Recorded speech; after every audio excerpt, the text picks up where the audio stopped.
ඉතින් ආයිබෝවන් ඔයගොල්ලන්ට පේනවා ඇති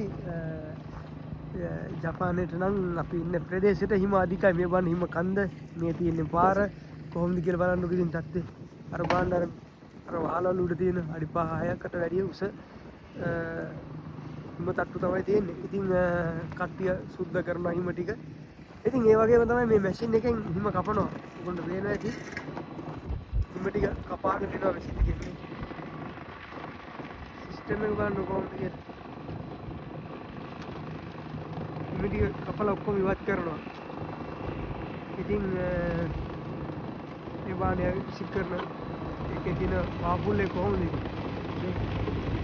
මැෂින් එක ඉස්සරහට එනවා. ඉතින් කපාගෙන එනවා.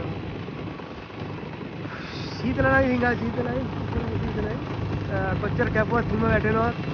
ආයෙ කපනවා ආයෙ වැටෙනවා. එහෙම තමයි ඉතින්.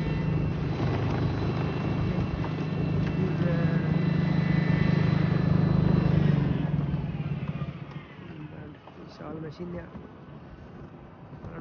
මැෂින් එකේ මට්ටමටම හිම ටික කොට ගහලා තියෙන අර පැත්තේ. අනිත් පැත්තේ පාරකට මාරවල කපන්න අසුරු පාරකට. ඉතින් ඒ ඔයගොල්ලෝ දැක්කේ හිම කපන විදිය. මේ බලන්න හිම කපලා පාර දෙපැත්තේ ඕගොල්ලන්ට පේනවා ඇති ඈතට නිකන්. හරිම ලස්සනයි ඉතින්. නිකන් වින්ගවල් වගේ තියෙන්නේ ඈත ඈත හැන්දුනේ. ඒ වන්න සින්නේ.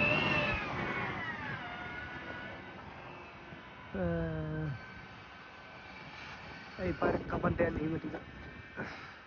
සමහරක් ළඟට දානවා සමහරක් දුරට දානවා. ये बंद मशीन की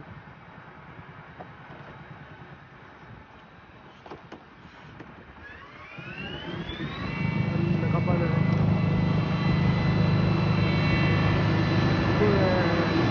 बार कपड़ा नहीं बनी बार नहीं बारह लोग को पिक्चर का बहुत दिन बैठे ना एक तमाई दिन बैठे यहाँ की मकान में උන් වෙනදී හසත් ඔක්කොම හිම බලා තමයි මිනිස්සු ශ්‍රම දාලා කියන්නේ කට්ටිය පුදලා තමන්ගේ ඉස්සර හිම ටික අයින් කරගන්නවා. එහෙනම් අපි නැවත වීඩියෝ එකදී හම්බෙමු. ඉස්සරහයි